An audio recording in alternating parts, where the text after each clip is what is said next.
Hello, everyone. Welcome to the Legal Exchange podcast hosted by RDS Partnership. I'm David Lee. I'm a corporate partner together with my learned colleague, Mr. Yap Wai Ming. Thank you. Thank you. Happy to join this inaugural legal podcast. Yeah, by the Yeah. way, Mr. Yap flew all the way from Singapore so that he could make this recording. No, it's okay. It's okay. Yeah, so we're going to kickstart this program or this Legal Exchange podcast series where we're going to talk about boardroom governance.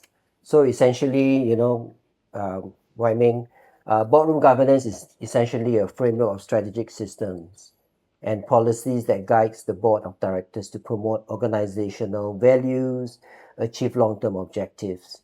It will embraces a range of protocols, procedures, and rules that must be followed to ensure proper corporate governance practices. Of course, directors are bound by the statutory obligations under the Companies Act, where they are supposed to exercise power for the proper purpose and acting in good faith in the best interest of the company, exercise reasonable care, skill, and good due diligence, and make good business judgments, right? So perhaps maybe what we could talk about is the challenges that the board, faces from time to time. So offhand, I could think of, like, for example, conflict of interest, whereby it is inevitable or invariably there will be some board directors who may be, interested in certain transactions that the company intends to embark on. So that would be one challenge, right? Yeah, I think that's a very relevant topic for corporate governance, especially for directors who are sitting on listed boards and they have some connections with maybe a supplier or some of the other boards or companies that they are a director of. And that conflict of interest normally goes into your related party transactions announcements. So as an independent director of a listed company, the duty is really to make sure that those kind of conflict of interest are resolved properly disclosed. And not only that, I think when it comes to the audit committee looking at those kind of transactions, that they are above board, they are arm's length. So most of the times when we look at some of those transactions where it's reported on what we call the RPT, the related party transactions, there is a need for a very in-depth review of why do you want to carry on transactions with a related party who could be on the board or related to a vendor or a supplier. So as an independent director, I think the duty is really to make sure that you probably need to get comparative quotes, similar kind of standards. It doesn't mean that related parties are always not so favorable to the company, because if you have let's say a major shareholder who owns a business which provides services to the company, they know the business, it could very well be synergistic. And there is a value compared to, let's say, other providers of that service. But we don't want a situation where, because the independent directors think that the boss knows about the business, that they should always favor the boss related transactions. So I think this is where I think we need to be more circumspect about related party transactions. And in some situations, it's not really the owner who is conflicted. It's just that sometimes the director of one listed company is also a director of another listed company for which he may not be a shareholder or controlling shareholder of the other one. And in those kind of situations, because you are a board member, you do have certain executive powers to influence certain decisions. So what do? You theoretically recuse yourself from making decisions because you don't want to be caught in a conflict. So in that situation, then independent directors should be aware of the kind of role that they need to play and not make sure that they influence a decision that will favor a party for which they may have an interest in. So those are the kind of things we are talking about. Yeah, you're certainly spot on about, how related party transactions are not prohibited, essentially. They are essentially a transaction where you just merely need to disclose. And there are ample provisions under the law, whether it's Companies Act or main market listing requirements or ACE market listing requirements, that require certain procedures or certain steps to take place. Like, for example, you are counted for quorum, but you cannot vote, True. you cannot deliberate. But the key challenge here will be whether or not that particular director actually discloses. I mean, if he is directly connected to the transaction, it's fine, but it's just that person's connected to him. True. Yeah, whether it's through relatives or which he may not even know, you know. Well, But it's quite impossible not to know, of course, right? well, actually, that brings to light a different concept where we talk about concert parties in a takeover situations. So those kind of things you do need to do a lot of disclosure because you don't want to be in a situation where certain people are involved and close to you. Your immediate relative, for sure, right? So you look at the family line. Spouses are connected, your children are connected, your parents are connected. So more recently, actually, in Singapore, they just published a consultation paper. They want to follow the example in UK and in Hong Kong, where the family line for what we call the immediate family is now extended one more line, sideways and upwards and downwards. That means to say that your siblings, your uncles are connected as immediate family, your grandparents are, and your grandchildren.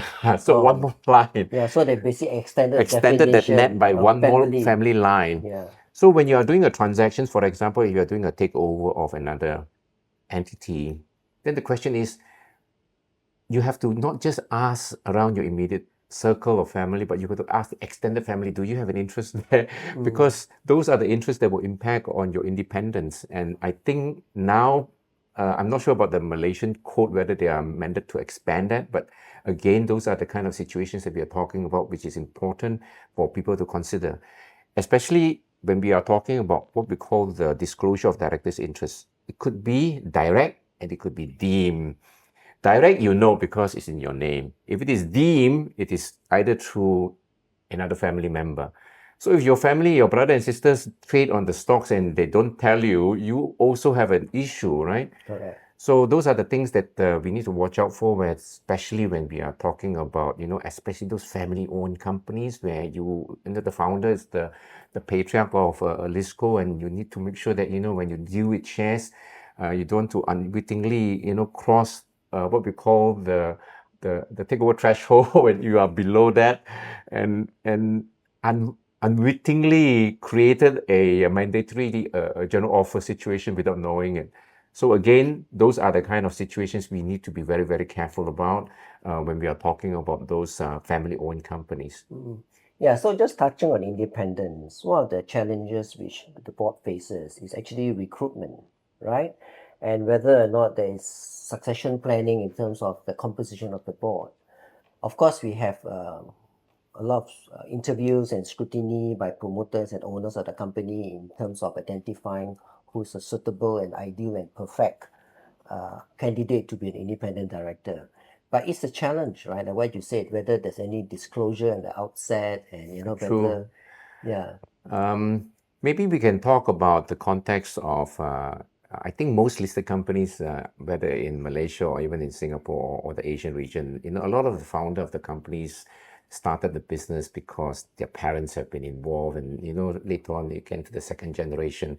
So when you have this, what we call the generational kind of family holding company, normally the succession planning has always been that your father pass on to the son and the son pass on to the subsequent generation. But it doesn't mean that they are the most suitable candidates for succession, because some of the children may not be interested in the business, or that they could be other better candidates who can be better managers. So succession planning in family-owned business is always an issue. Actually, there's a very interesting case in Singapore in the recent weeks, actually, that has happened. This concerns the generational families of the Kwok family, and is in the news relating to how family succession has been a focus, because the current so-called chairman of the company is 80 plus years old. His son is 50 plus years old. The son is a CEO. But this is a very unlike family succession planning, where, in the sense that the son literally was accused of mounting a coup Yeah. to take over the board of the company, together with the assistance of some of the majority of the independent directors, and that created a big fiasco, which I think has caused a lot of unhappiness between the two board members.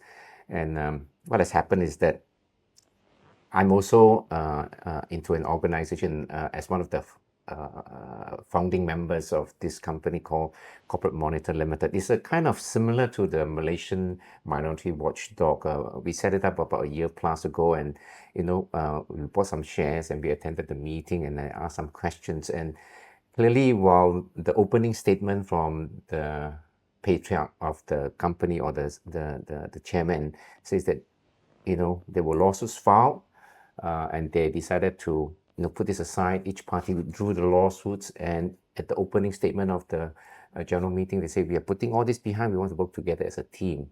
But as I started questioning, the two independent directors who were put forward to the board for inclusion to the board, it wasn't what we call a majority, a consensus decision among the board members. It was a majority decision by some of the independent directors to push forward to add more independent directors to the board when it wasn't really necessary.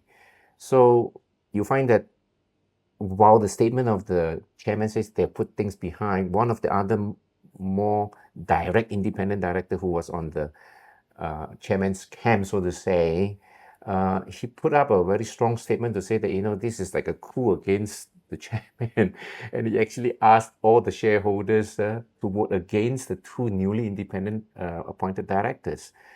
But of course, because the chairman has put up the statement to say that they're putting things behind, so I think through the holding company, family holding company, they voted in favor of retaining the two independent directors. And that was a big lesson in our view that family succession in that kind of situation is a bit of a challenge, and I think they should really look at it properly. And in terms of independent directors, they should really try to look at the interests of the company as a whole, as opposed to trying to align their so-called loyalty to a particular group of management directors, as opposed to the interests of the entire company. So you're talking about independence. Family-owned companies like to have directors who are more friendly to them.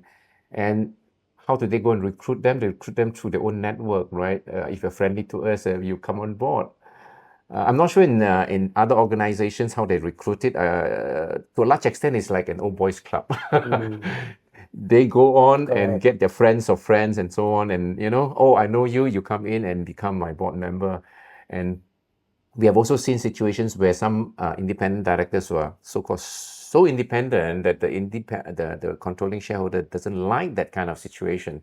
What do? They tell them, can you try to resign and I'll get somebody else? And the independent director says that, look, I'm doing my job. Why should you ask me to resign? And they say, if you don't resign at the next AGM, I'm going to exercise my shareholders' vote you out. And true enough, some of those people voted out.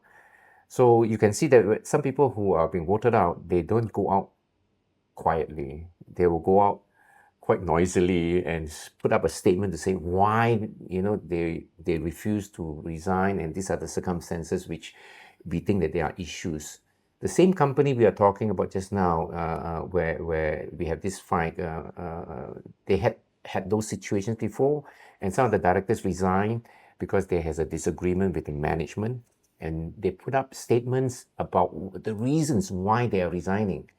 And I think it's important to look at those reasons. Many times, some independent directors find that, the going is too rough. Therefore, I don't want to be in the hot soup. I better get out of the board first. So they put up resignation letters to say, I want to resign before my term is up. And what's the reason? Health reasons. But they maintain other directorships in other companies. Yeah. Look, you can be unhealthy in one company, but you are quite healthy in the other companies. Those reasons don't fly. Of course, in some other situations, they say, I resign to pursue other interests, right? But does it mean that, when the going is tough, why you just leave a sinking ship, so to say. You should stay on to make sure that the problem is solved. So I don't know. I mean, at the end of the day, directors who are appointed to the board should actually exercise judgment that if they see that the company needed so-called assistance for directional guidance or anything. If you see trouble, don't abandon ship. You must stay on and make sure that you carry through and that the company is in good hands. And if you need to make the proper announcement to your shareholders, you should do it so that there is no issue about trying to, a first sign of trouble, you abandon ship. Absolutely. Yeah. Yeah, I think it's quite. Thank you so much for the insights into Yeah. that boardroom coup that was creating a lot of interest Yes. at the social media level. Yeah, I think it kind of raised a lot of eyebrows, and I think it created a lot of awareness also to family-owned businesses, like how this could be a possible thing that may hit them, if they're not, having all the necessary processes and yeah, But protocols in place. the interesting thing about the recruitment process, some people actually join what we call those directors organization. In Singapore, we have the SID with the Singapore Institute of Directors, and they go for training as a result of that. And similarly, I think in Singapore, you go for training by some of these organizations, and sometimes they form it as a club to say, look, if some companies wants to get names of interested directors, they can go to this kind of clubs to get names. So it could be a channel to get membership. But at the same time, I think it's important that whoever who joins those clubs, make sure it's not a social club. You can have social activities, but the whole focus of it is that, you should exercise your independent directors and duties to make sure that, you can contribute to the company. And you must contribute to the company where the skill sets are matching.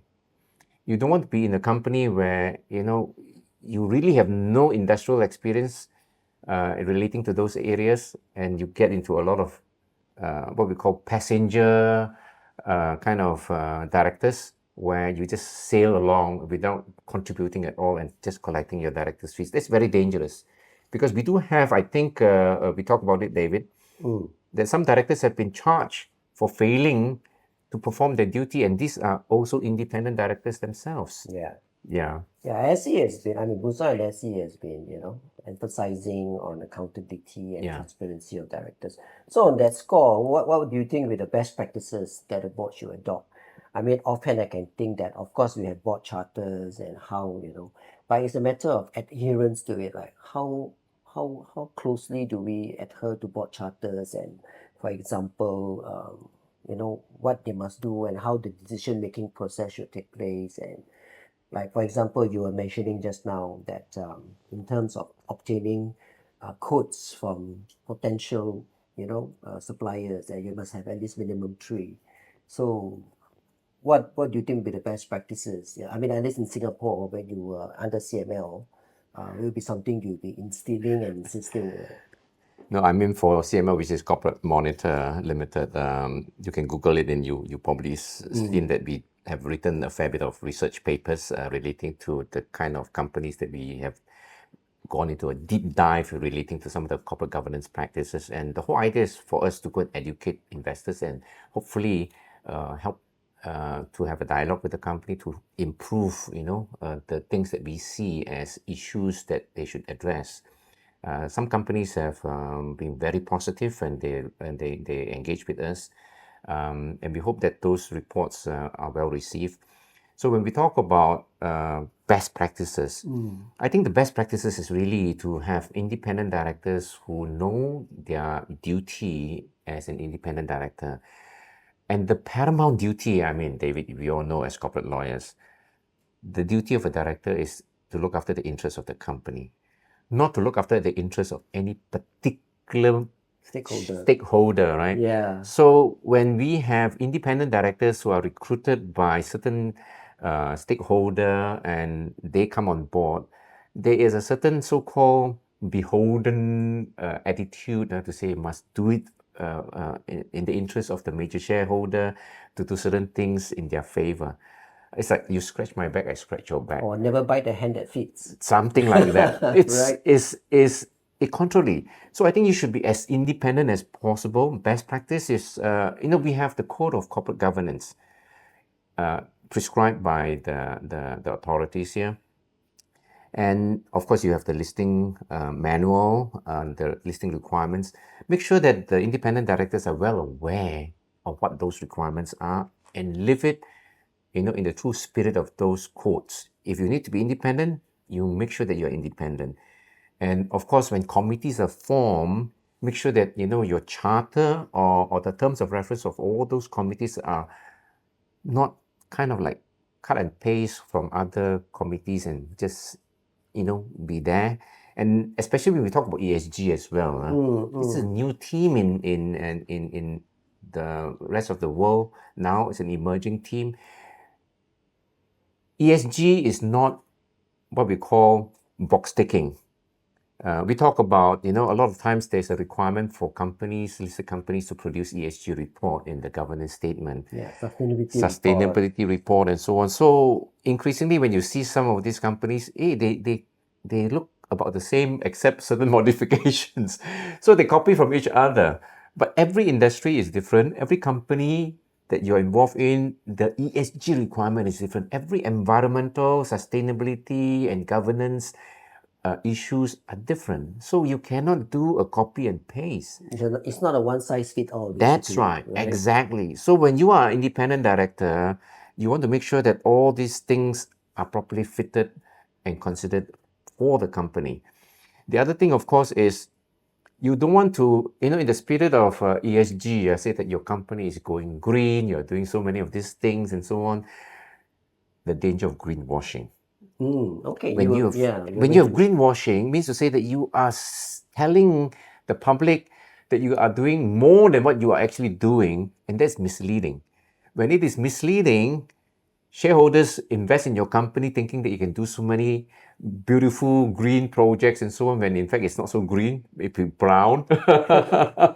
Then investors lose money, and it is not the kind of return you get. You have a situation where there is a potential lawsuit that could be opened. In the States, they are very serious about these things. Directors often get sued for breaching that duty, and companies have been fined for greenwashing, over advertising what they actually says that they are supposed to do. So be careful about all those so-called ESG statements. Cannot be too overreaching. The other thing is, of course, a lot of times they say, oh, we want to be carbon neutral by X number of years. One of the things that I always find odd is that, we are supposed to be carbon neutral in 2050. We are in 2025. Another 25 years. Even the Malaysian code itself, you cannot sit on the board for more than maximum 12 years. 12 years, right? Yeah. So you have a target which is 25 years or even 20 years. It doesn't make sense. So you also need to have intermediate steps about what you're going to do to achieve that, right? So what are those things? And if your company is saying you are doing this, you make sure you monitor that. You don't say and not monitor. That's the danger of greenwashing. That's right. Yeah. Greenwashing. Yeah. Say, but not be able to achieve. Yeah, okay. So I suppose that's all the time we have today. So do catch up with us again and do follow us, our series. There'll be more amazing and interesting chapters and topics that my colleagues at RDS Partnership will talk about. And we look forward to you joining us again. Thank you very much for tuning in. Wow. Good topic for discussion. We can have more sessions like this. Yeah, absolutely. Thank you. Thank you. Thank you.